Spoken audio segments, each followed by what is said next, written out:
precursor of the kind of results that we're going to look at.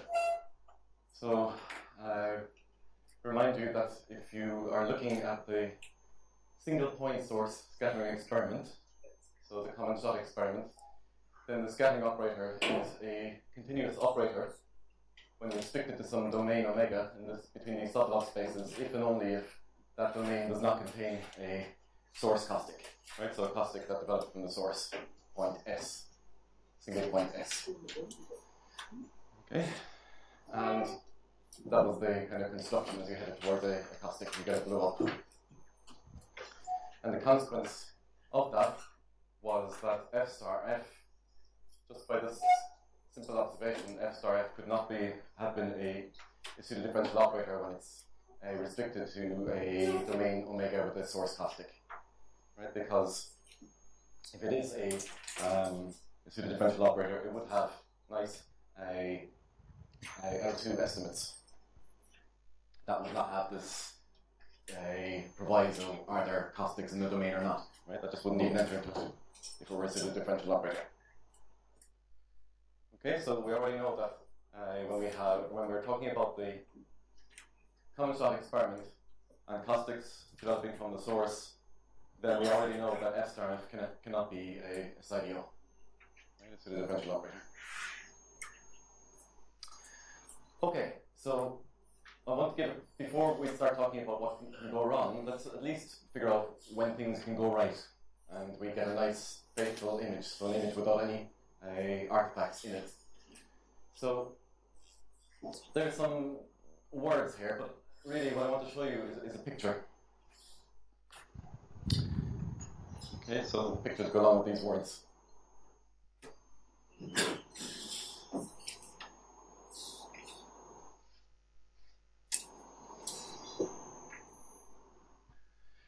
Let me first draw a picture where you have the full data, right? Multiple sources and multiple receivers. So we've got all these geophones spread out over an area, and likewise we have these sources spread out over a little two-dimensional surface area. And imagine you have a ray traveling into the subsurface. It's a little piece of a reflector, right? A little jump in sound speed across this reflector. And you get the scattered ray, hopefully coming back into one of your geophones. Okay. So here is our incident ray, and here is our scattered or reflected ray. And there's a pair of travel times associated with those two rays. Okay, so I'll say there is a T inc or T incident travel time to get from the source down to the scatterer location. Scatterer location we call X. And the total travel time is T, right? That's how we've been measuring our travel times with the letter T. So the sum of those two travel times has to add up to T. So the reflected time is T minus T.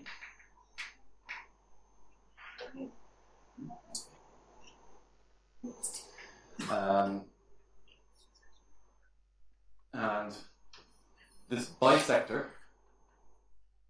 of those rays, or to the tangent vectors to the rays really, is what I would call xi.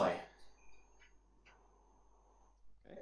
So I'm just putting labels on this very visualizable picture of the scattering in the subsurface, and what I'm describing is the wavefront relation for the scattering operator F, because what it is, lambda, the wavefront relation for the scattering operator,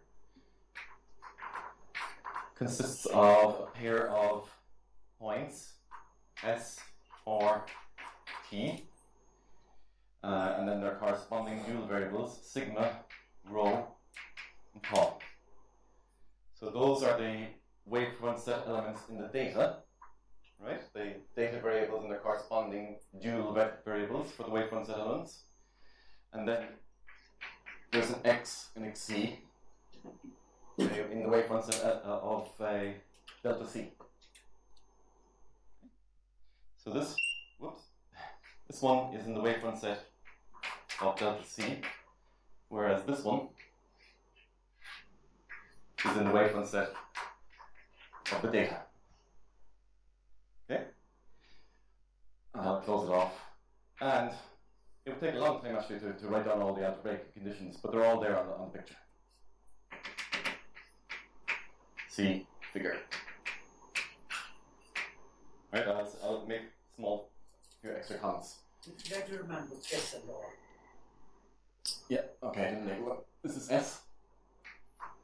This is R. How many dimensions? That's what I'm saying, they're two-dimensional. Both are two. Both are two-dimensional, Yes. In the full data case. Okay. Yeah. Right. Okay, so we have SR labeled now. Thanks for that. Forgotten. And now we know what T is. It's the two-way travel time. Sigma and rho. Sigma and rho are. Let me change this rate just a little bit for. That's okay. There is sigma. It's basically the tangent vector of the takeoff direction, basically. Right, this takeoff direction of the incident ray, and rho is the arrival direction, or just write minus rho. Really, it doesn't really matter. Oops. Yeah, rho. So this is the takeoff direction. This is minus the arrival direction. Okay, of the incident and scattered rays respectively. Tau is arbitrary, but not zero.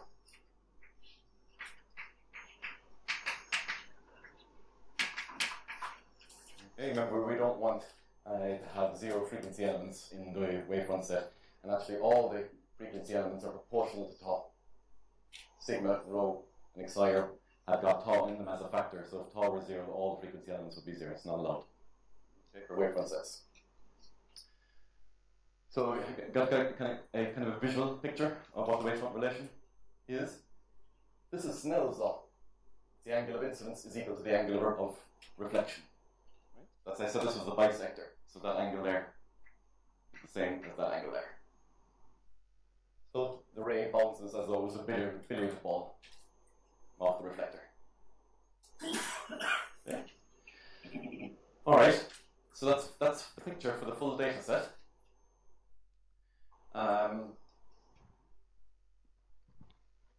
Here's the criterion of when f star f is going to be a pseudo-differential operator, and your image will be a faithful reconstruction of the delta C. So if you tell me what S, R, and T are, right? So you tell me the source location, the receiver location, and the two-way travel time. You tell me they take off in the arrival directions, and you tell me the temporal frequency. Tau. Actually, you don't tell me that. I tell a lie. You tell me the takeoff and arrival directions projected onto the tangent space of the acquisition manifold. Okay, so for this situation, I will be projecting rho onto its horizontal component. But actually, I know the magnitude of rho once I know tau. So telling me the horizontal component, the two horizontal components of rho actually tells me the full direction of rho. I can reconstruct it by Pythagoras's, there.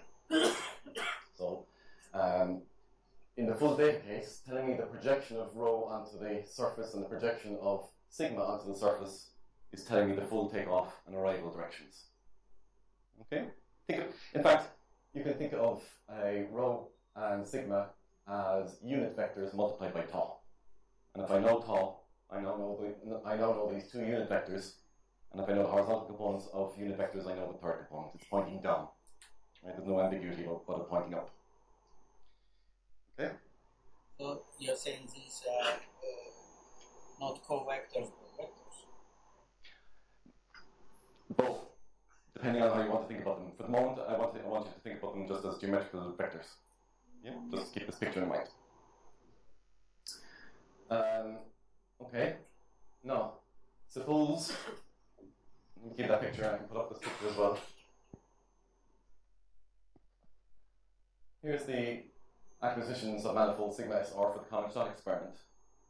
Right? You're now projecting sigma onto the tangent space of a point. Right? So all information about sigma is lost. So you have no information about the takeoff direction. Yeah? Right, you're projecting the sigma onto a point. So the tangent vector is 0. Okay? I still know the two-way travel time. I still know rho, although I haven't labeled it here, and I still know the receiver. So is that enough? Let's see what the criterion. I didn't finish off reading out what the criterion was. So if you tell me the source, the receiver, and the time, and the projected takeoff and arrival directions onto the tangent space of the acquisition manifold and the temporal frequency, if from those two pieces of information you can unambiguously and smoothly determine the scattering path, all the quantities involved in that scattering path over there, then f star f is going to be a pseudo-differential operator. Okay? And that criterion is just a translation of the Bulker condition. Remember the pi star, pi L. Remember we had the wavefront relation lambda and the projection pi L and t star y, which is our s, r, and t variables. And there was a right projection into t star of the subsurface as well. So what I'm spelling out in words over there on the computer slide is giving all the information that's in the projected t star y element. Okay, so I'm just spelling it out in terms of rays and the geometry that's involved in the picture. Yeah. The dimension of the data set seems to be larger in this case than the. I'm considering all. Does that have any? Yeah, it does. On the reasoning? It has a huge influence, yeah, because I first of all put up the most data set, the data set with the most degrees of freedom in it first, and then I go to quite a drastic reduction in data over there, where now all the information about takeoff is lost. Yeah. So if you don't know any information about the takeoff direction, then you may not be able to reconstruct the scattering path. Yeah. And in fact, if you don't have any caustics, then you will be able to reconstruct the scattering path. Okay, that's what made Belkin's result work that we talked about yesterday. So Belkin had this result in yesterday's lecture that said if you don't have any incident source caustics, or don't have any source caustics, then f star f is this ideal. Right? That was his generalized Radon transform that he was able to invert. Okay? Alright, that's what I'm saying in this bullet here actually. And it seems from the consequence that was on that previous slide about f star f could not be a pseudo-SIDO if there are incident caustics present, at least in that case, these sufficiency conditions are sharp, right? They're also necessary. Okay. So in general, I would just say they are sufficient conditions to have f star f be a SIDO, and you get a faithful image being reconstructed. But certainly in the common shot experiment, the previous consequence about f star f not being a SIDO in the presence of incident caustics tells you that that condition was actually necessary as well.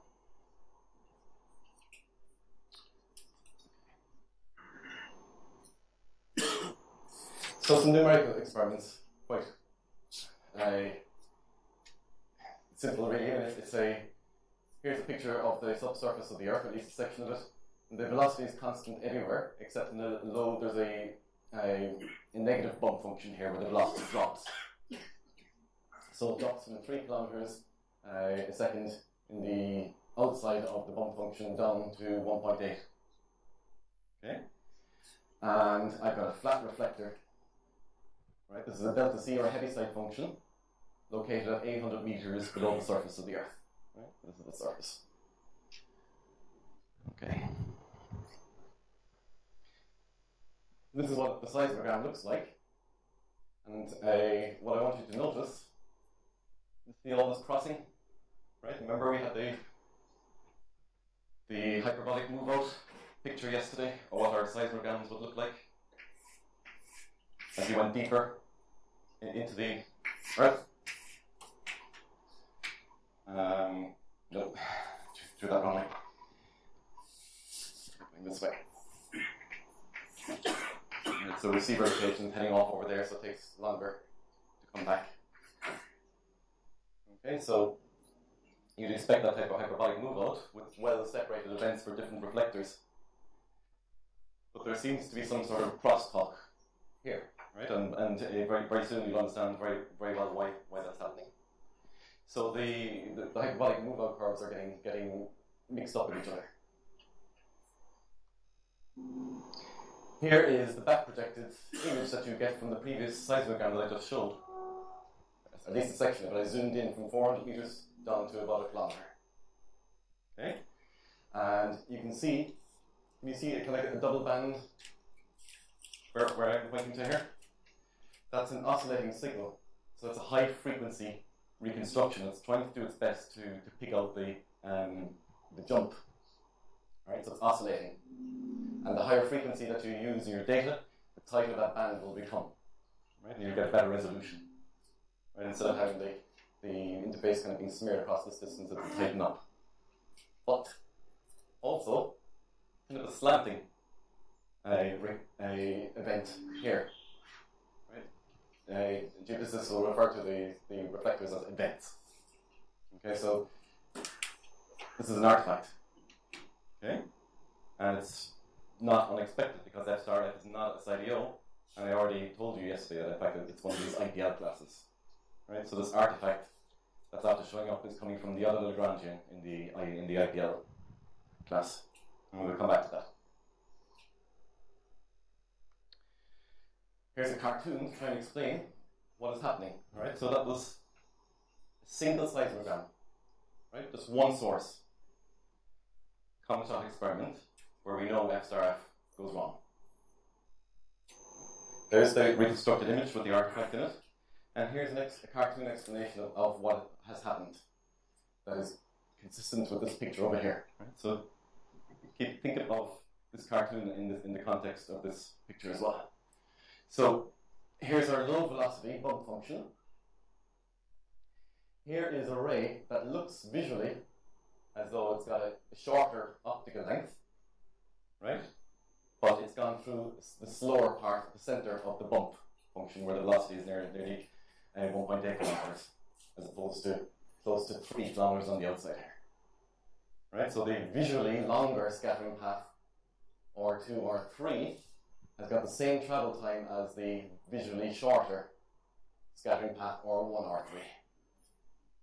Okay, so it's made up what it has lost, what this scattering path has lost in time has been compensated by the other scattering path R1 or R3 going through the slower part of the lens. Right, it's a lens, it's focusing the rays. In fact, I forgot to say, this is what produced the acoustic picture that I showed yesterday with the cusp. Okay? That was the model that was used. In terms of Riemannian metric, the corresponds, it's not simple, right? Riemannian metric is not, is it the same simple? They're acoustic. There's going to be multiple. You have non-simple Riemannian metric. Yeah. Non-unique geodesics. Yes. Yeah. That's what, in fact, that's what we saw yesterday. I remember there was a new 1, new 2, and new 3, all passing over the same point. Okay, and can you see? The Snell's law is drawn in here as well. So if you took scattering path 1, this apparently is what would have reconstructed the flat, faithful part of the image here, right? Because the bisector is vertical, right? Whereas if you skirt around the side of the lens, well, now the bisector will tilt a little bit off to the right. And remember, the bisector is perpendicular to the reflector. Okay, so that explains, from a cartoon point of view, why we got that dipping event, this dipping artifact. Okay, and it's not just a cartoon explanation. If you run, which you did, run a ray tracer, these are actual segments of the R1, R2, and R3 rays superimposed on the image. Right? It lines up pretty well as a good explanation of the cartoon. Right, so here, R1's after originating way up here, it's after coming down through the center and scattering back up to the receiver up over there. And that R2 is come from the same source and skirted around the side of the lens and then gone back up to the same receiver. What would be these shaded areas represent? Here, these. That's what I'm trying to say to you. Instead of reconstructing a nice, perfect reflector. This is what you reconstructed. Yeah, this is the image. Yeah. So instead of having a nice jump being it's a oscillating signal in and around it, and the higher frequency content, the more that oscillation will tighten up. Yeah.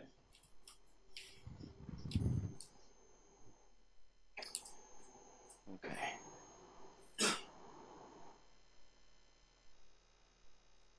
Now, if you take multiple sources, so we now move away from the common shock experiment back to the full data set over there. Right, we're only doing it in 2D, so we now have an interval of sources and an interval of receivers. Right? What do you think will happen? Should be better jobs. Yes, but in what way? Well, should be less non-uniqueness. What will happen to the dipping event? As I shift, if I look at an image corresponding now to a new source that's been moved, They'll be different. it'll start to rotate, right? As the rays start to traverse through the lens from different directions, that other Snell vector, psi prime here, will start to rotate. And when you're doing back projection for the multiple sources, right, we're doing an integral over source now as well. Right, so we're going to be summing up a whole bunch of these images where the diagonal, the triangle, right, the wavefront relation associated to the CIDO part, keeps on reconstructing the reflector at the right location, and it keeps on reinforcing from image to image as we change the shot location, right, the source location. Whereas this one is going to start rotating. And as you add them up, they're actually going to destructively interfere. Okay? So you get all reinforcement of the correct reflector, and these ones are going to destructively interfere with each other. And it's, I would say, as you move the source location, these artifacts are non-stationary. Right? And I want to evoke the stationary phase theorem in your mind. Right? That's exactly what's happening. The stationary phase theorem would predict that the main contribution would come from the diagonal, and this artifact would start to destructively interfere, right, and be a weaker contribution. Okay, and that's exactly what happens. Here is the sum of a bunch of these types of images for different source locations all added together. You still see a bit of stuff that hasn't been cancelled out, but it's an awful lot better. In fact, these numbers, if you look at them closely, are much smaller as well. Okay? So you get a nicer picture. So that would suggest that the full data set is associated to a CIDO. Right? It didn't produce any artifacts. Maybe. We'll see. We'll come back to that. All right. Before we do that, I want to tell you kind of where the IPL class might enter into the picture. Here, where the theory might say that you might get an IPL coming from. So, if you consider a wavefront propagating,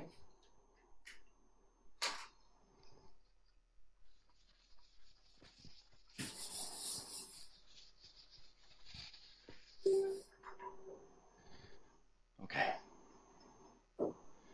So, in fact, why don't I take, for the sake of argument, it's not the wavefront that's used in these pictures, but just I think it's helpful. Suppose you started with a plane wave that's traveling from left to right, like so. And the plane wave will travel undisturbed in shape, right? These are the wavefronts.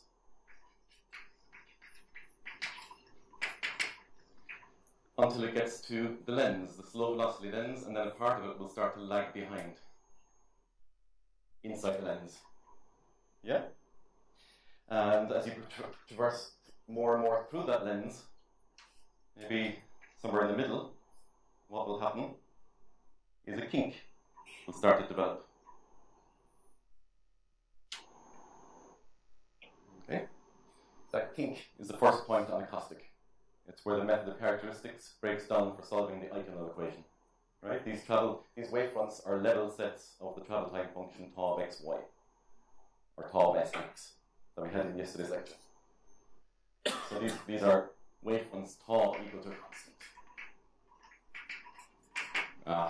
Let's say tau of sx, not the frequency tau that we have in the wavefront relation.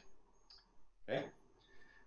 If you let this thing progress even further, this part that's now towards the center is going to lag behind even further. You're starting to get branches of the wavefronts developing. So actually what happens is you get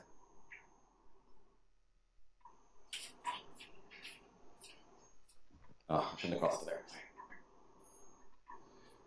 You now have 3 branches. And let me just exaggerate it a bit further.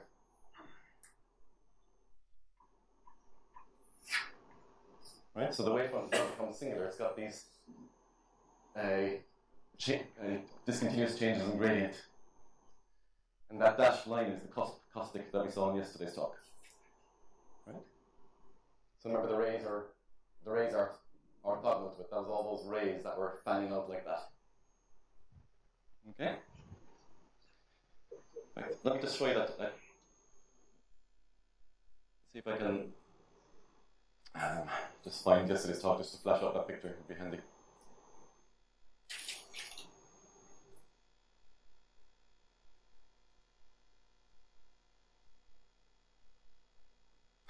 Not sure what happened there.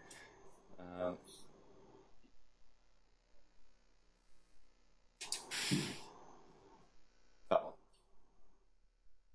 Okay, so that's the cusp that I'm drawing on the dash line on the blackboard over on the left. Okay, those are the rays that are orthogonal to the wavefronts that I've been drawing over on the left.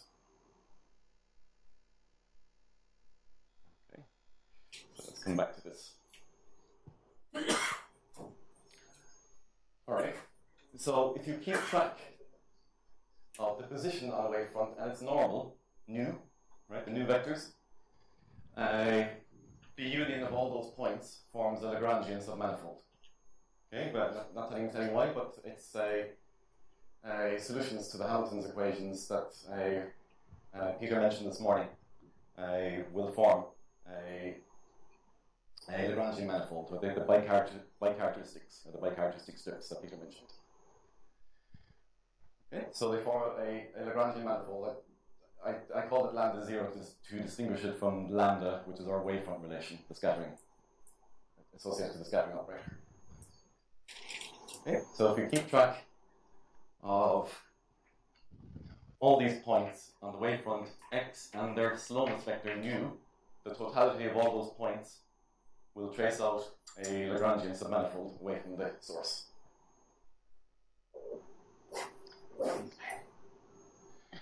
Alright. So I promised that I would define more precisely what acoustic was, right? Because I've been kind of hand waving up to this point. So let's look at that Lagrangian manifold of the bicharacteristic strips, the x's and the nu's.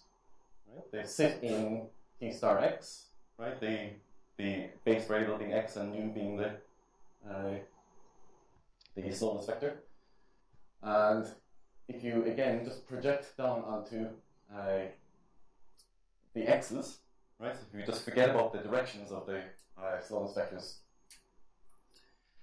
you're projecting onto the rays. Right? The x components were the rays that Peter talked about as well this morning. And so, okay, I think I'll have to. I'm not sure if I want to sacrifice that picture just yet. Let's sacrifice this one.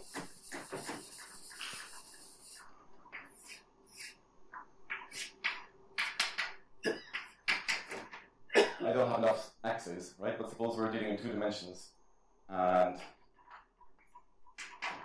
that one axis is going to have to suffice for xi1 and xi2, right? Or the nu 1 and nu 2. I don't have a 4th axis. Okay, so we've got this Lagrangian submanifold.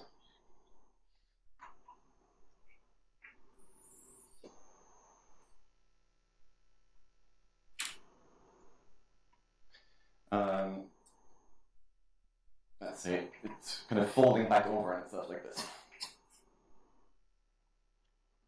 Yeah, in fact, try and do a better job of that, make it a bit bigger.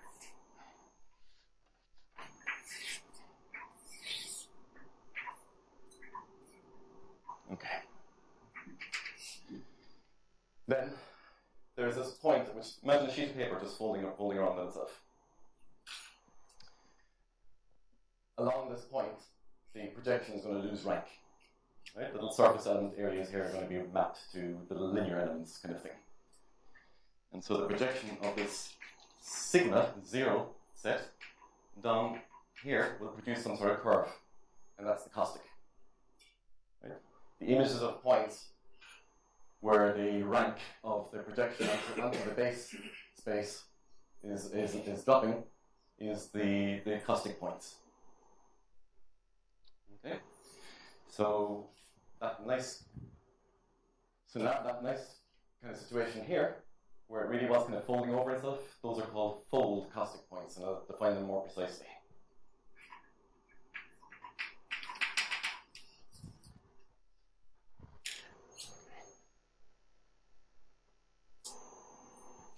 Right, so let me just go through the words here to say what I've been saying, make sure I haven't left anything out. So we've got this submanifold inside of lambda 0. This is lambda 0. And we've got this submanifold, usually it's codimension 1, and the rank is dropping by 1 there. And suppose that the kernel of the derivative of the projection is transversal to sigma. Right? So it would have to, let's say if it was kind of pointing that way, the kernel would have to have some other component.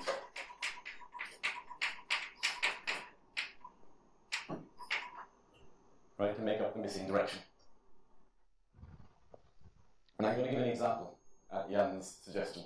Yes. So I'll give you an example of a map with a fold, a singularity in just a second. Alright, that's what I've already pointed out. That the ray field corresponding to the slow velocity lens that we saw in lecture 2 has actually got two. Right, there was the acoustic that we had associated with the ray field. That's going to be a fold acoustic, and so is that.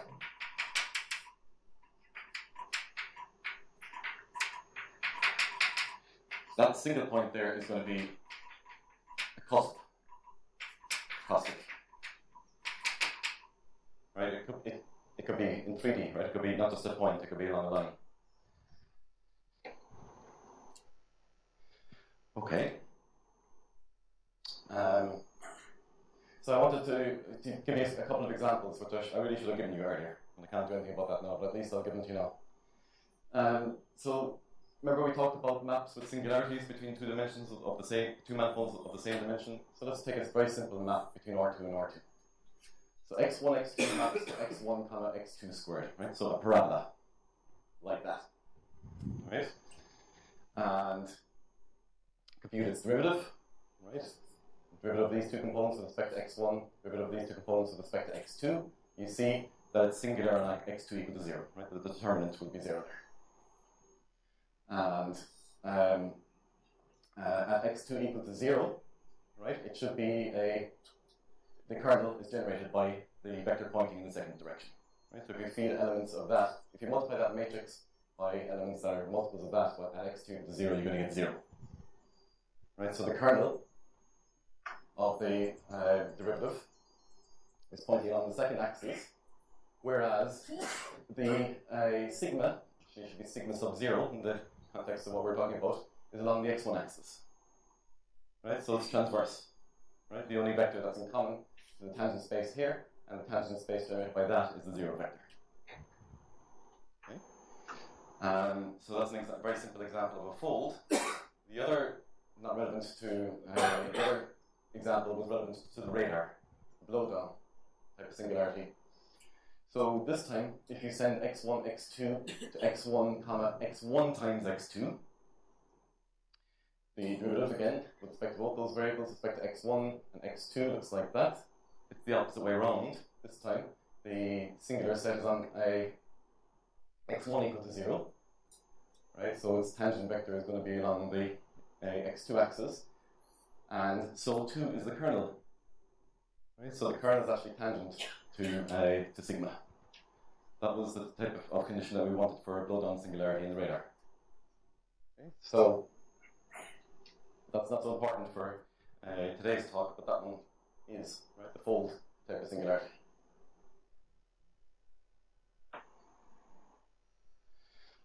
Okay, so what we saw is that in the common shot experiment,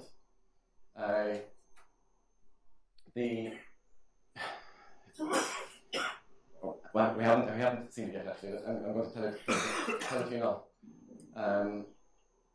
So I worked on a paper where I considered a fold caustic developing from a source. Okay, so this type of transversal drop of rank. Right, so I set up a velocity field. In fact, it's a completely general velocity field. It's any velocity field that contains a fold caustic only. Right? Then, if that is the case, it's possible to prove that lambda, the wavefront relation associated with the scattering operator, is a folding canonical relation. Right. Remind you that? Folding canonical relation means that both these maps have fold singularities. Okay? There is as I mentioned, there is a canonical form for such relations, and once you know that, it's not too much more work to figure out that f star f belongs to an ideal class. Okay. Do you remember the Melrose-Taylor normal form of the canonical relation that I had up a lecture or two ago? And we did some calculations with all those folds, where there's a lot of algebra which I didn't go through. And that's what gets reused here. Okay, so once again, there's a lot of calculation here which I'm not showing you, but the result is interesting. Right? It says that if the only type of caustic that's present in the incident wave field is a fold caustic, then the scattering operator has a wavefront relation which is folding. Right? Both these maps only have fold singularities. And once you know that, Melrose's and Taylor's type of calculation shows you that the f star f is an ideal. And this is independent of what kind of caustic comes up in the reflected ones? Yes. The reflected, yeah, I didn't really emphasize that earlier. I kind of mentioned it yesterday though. You mentioned, for instance, in Belkin that in the case of Belkin system, that you assume no caustic in the from the source. From the source, then it's inside you. Yeah. But for your case, now I'm allowing a fold caustic to develop from the source. And no condition on. Yeah, it shouldn't be a surprise really that there is no restriction on the receiver side. You've got all these multiple views to resolve and take apart. Is it still there? No, it's not there anymore. Take apart the branches of the wavefront. Right? You get to view them from different views. But at least to me, it's very surprising because it could have very complicated singularities, and still it's able to solve. Mm-hmm. It is, yeah. Yep. Okay. Okay.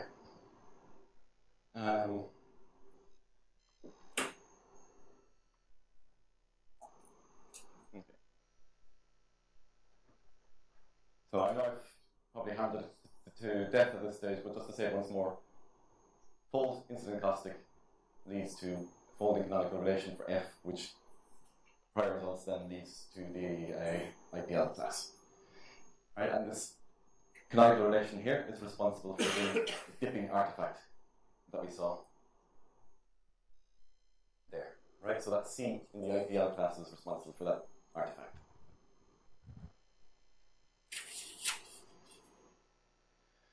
Okay. Oops, gone too far.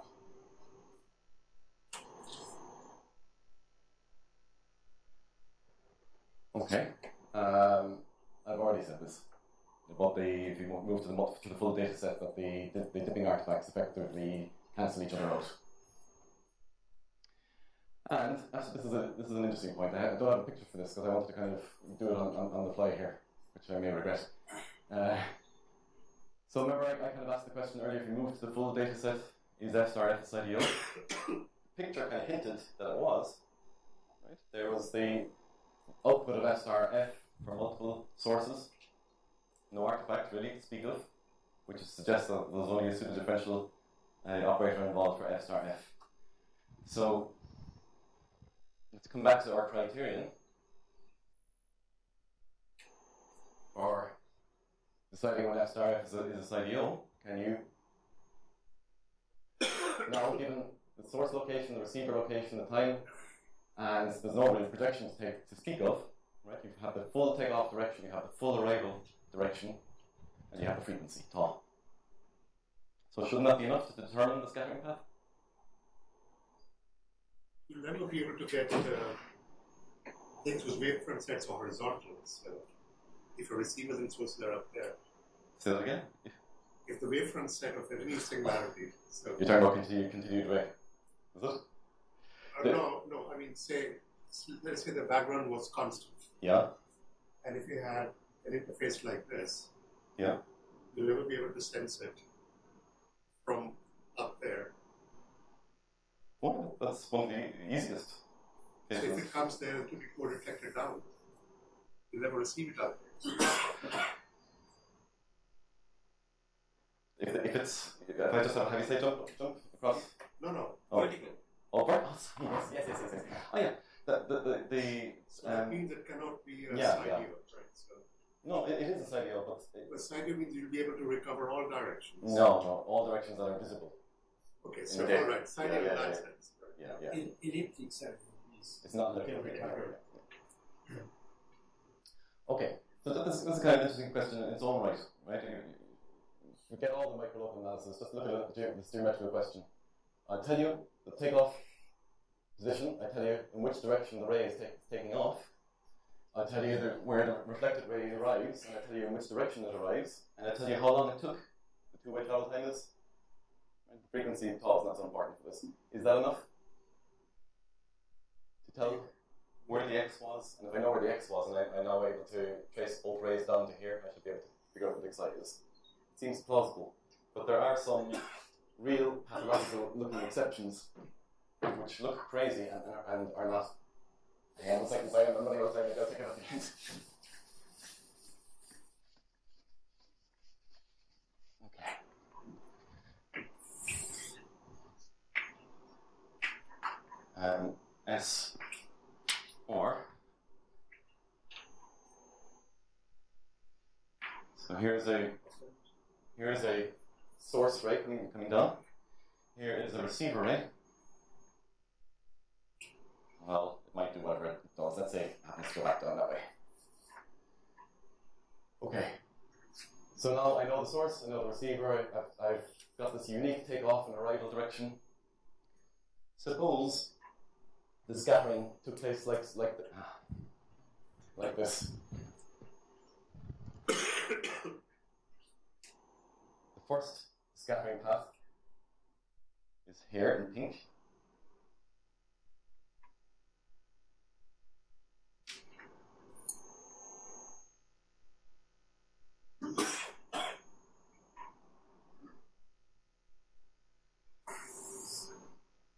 Right? So here's X. There's one scattering path, and here is a kinematically consistent scattering path. Stay on this ray for a little bit longer, over to here, and now come back up. So long as those two travel times are equal. the blue and the pink scattering paths will have the same source, the same receiver, the same travel time. Right? If I make those two, if I can arrange for those two branches have the same travel time. So what I will get is an X, and I'm running out of time. There's going to be some sort of XE bisecting the pink rays there, and over here in blue, that way in that direction is going to be some sort of C prime and X prime. Right, so transport, I'll get a X prime. So if that was the true scattering location, I would reconstruct it together with an artifact over here. Okay? Does that look? That actually doesn't look all that crazy. Right, this kind of wavy motion with a rise in a waveguide. Okay, so that's reasonable. That's one thing that can happen. The only other type of picture that can go wrong looks like this.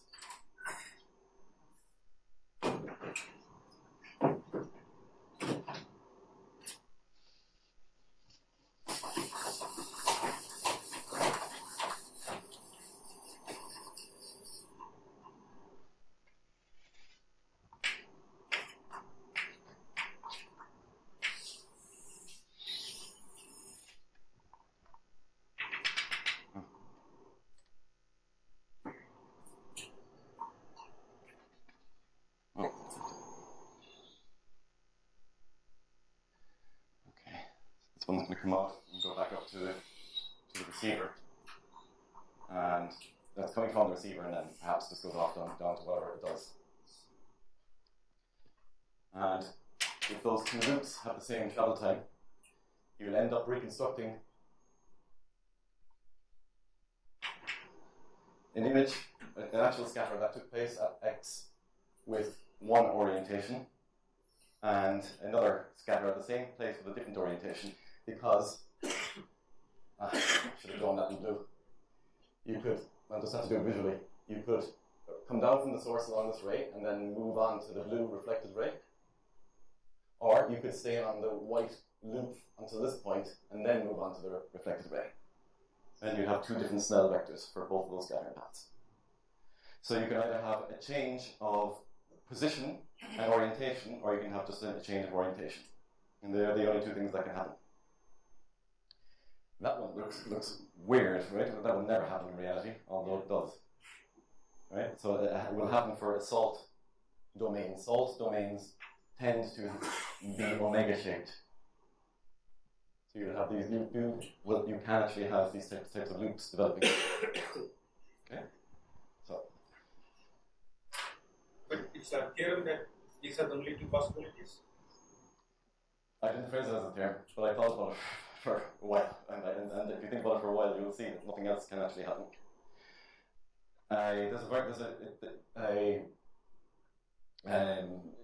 If the velocity is increasing with depth, which is a very reasonable thing, so if you've got compactification of sediments, then rays are downgoing. So if you start to think about things going wrong, it looks visually as though they could possibly go wrong, but for linearly increasing depth, you might get this type of thing intersecting, but the two-way travel time is monotonic increasing, no matter what. So you don't have this type of thing that we had up there. It doesn't break things. Okay, the rays continue to go down. That's why there is an upward element in this as well. Okay. All right, I better move on because I want to say a few words at least about velocity estimation.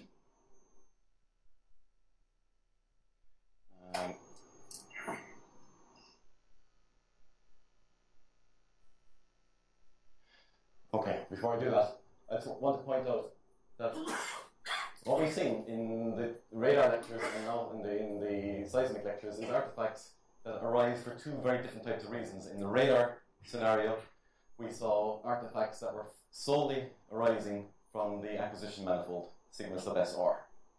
Right? The rays were just straight lines. Whereas in the seismic scenario, even if you keep the same geometry and you have caustics or no caustics, that affected whether you had artifacts or not. Right? So it's an artifact for a completely different type of reason. And they're inherently there. Right? There are rare exceptions where you can do some more processing to get rid of them, but chances are you're going to have to deal with them somehow. Perhaps with some a priori knowledge, like when we talked about if you were flying the radar and you knew that the scatterer was on the right hand side of the flight track, so you didn't have to deal with the mirror artifact. You knew the mirror was false. Okay. All right. So maybe in the last 5-6 minutes, we've just focused almost entirely on the linearized problem of estimating delta C. Okay. So, and that was all based on knowing C0, the background velocity. But in practice, as we already mentioned, C0 needs to be estimated too, at the same time. And there are all sorts of approaches. An awful lot of the approaches are based on least squares. Okay, so you build a cost functional that depends on your current choice of the background speed and your current choice of the delta C, right, the reflectivity. And so what you do is you take your scattering operator that is all based on the current choice of C0. That's why I'm putting square brackets here. Right, so this is the scattering operator associated to the sound speed C0.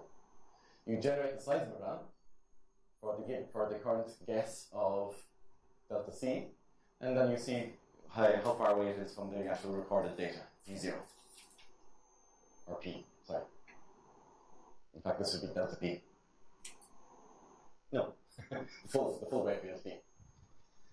And you add regularization terms in there as well. Okay, let's not focus on that. I want to focus on the main idea. So the idea is as follows. You can start with some guess, 1 everywhere, for example, or maybe some a priori information for C0. You do your Newton type of minimization for the regularized least squares, whatever flavor you wish, to minimize this and get your delta, or get your C0 estimate. Sorry, I said that wrong. Let me say it again. So you start with a C0 guess. You construct the delta C by the back projection that we spent so much time in the last 2 lectures doing. And then once you've got that back projection, you go back and minimize with respect to C now based on the delta C that you found from back projection. And you keep on repeating. Right? So you bootstrap your way and hope, fingers crossed, that there's some sort of fixed point that you will converge to. Except there isn't. It works horribly. And the reason is, Rakesh mentioned it the other day in a comment, is as follows.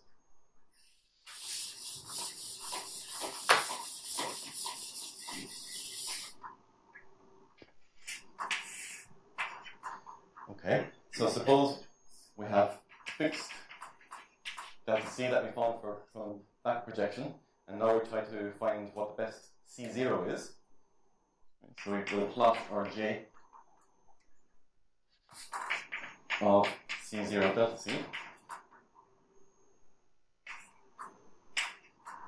Okay, so this is fixed now, and we just do our least squares fit for delta C. And if you plot, if it was a one-dimensional C0, which isn't as crazy as it sounds, where you can have just velocity depending on depth only. What tends to happen is that you will have this really narrow, maybe not all the way to 0, but really narrow valley, and then lots of local minima off over to either side. Right, so this is a C0 axis. So unless you start very near the global minimum of this cost functional, Newton type method is going to fail. Right? You're going to drop into one of these valleys and never get anywhere near the real minimum that you're after. Okay.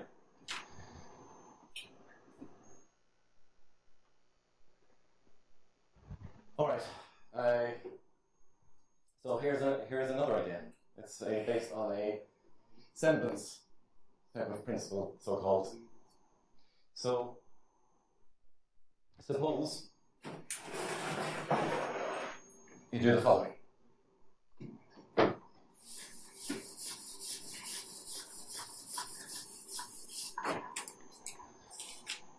Okay.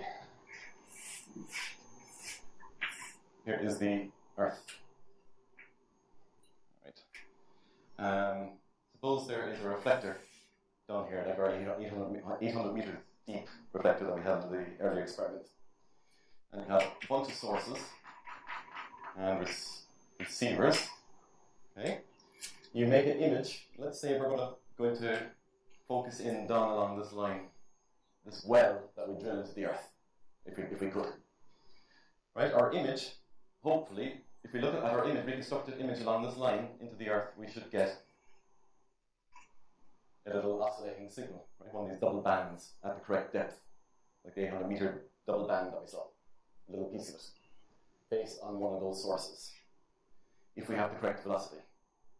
If we do not have the correct velocity, and we look at the image for the same location on the new source, all our timings are off, right? Our kinematics are off. So this is, say, source 1. We look at this line. All right, it might not be perfect. Maybe we got a bit of a blip here and then down. All right, so here's source 1. Here's source 2. If we move over to source 2, it should be at the same depth, but our timing is off, so that the blips are mislocated. Okay, and so on. So if you line up a whole bunch of these sources, they should be flat. We should be just repeating the same picture across the line, but they're off because our velocity is off. And that's the basis of this. They're called coherency panels in geophysics. Okay, to try and get all these this coherent explanations of the same location in the Earth. So here's a picture of a coherency panel, and you can see there's some trouble here. It's not flat. Right. So what you would do is you would adjust your velocity near that well and try and get things to flatten. Right? So these are traces like these over here. These are the blip traces for the various source locations. And there's supposed to be a reflector, whatever depth this is here, it should be perfectly flat, but isn't, because the velocity is off. So you adjust your velocity and try and get it flattened. Problem is the method is flawed because of what we've just seen with the artifacts. If you try and adjust your velocity to flatten, say, around here, around here. So you might get things nice and flattened, in fact, let's adjust the velocity over here and get things nice and flat over here. The artifacts, which have nothing to do with your adjustment, are now going to pop up somewhere else and be unflattened. And if you try and adjust your velocity over here to flatten the artifacts, the correct image will unflatten. It's incompatible. You cannot do it. The principle is actually flawed. Right? So these coherency panels are flawed. And the last thing that I'll mention is a long time program that Bill Symes has been running in Houston. It's called differential semblance. And it's based on redundant data, a little bit like this over here. I have no time to tell you what it is about, but effectively what it does is it takes the cost functional over here and makes it quasi-convex. Right? So you're never going to fall into one of these local values. And it works quite well, I understand, both on synthetic and on real. So that's it.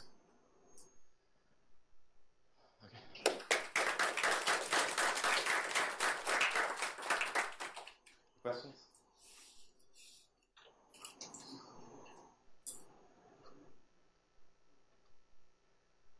Okay. No more questions. Let's thank the speaker again. And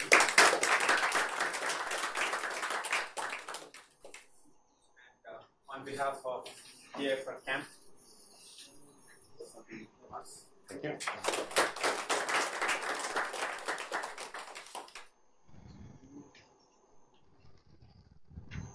So we'll break for 15 minutes, and then it's Rakesh's lecture. Optional. And it's optional, but a couple of things. Certificates are given on demand. So if you want a certificate, participation certificate, you have to go approach the secretary, and she will print and give it to you. And if you want cash reimbursement, you're short on cash on your way back,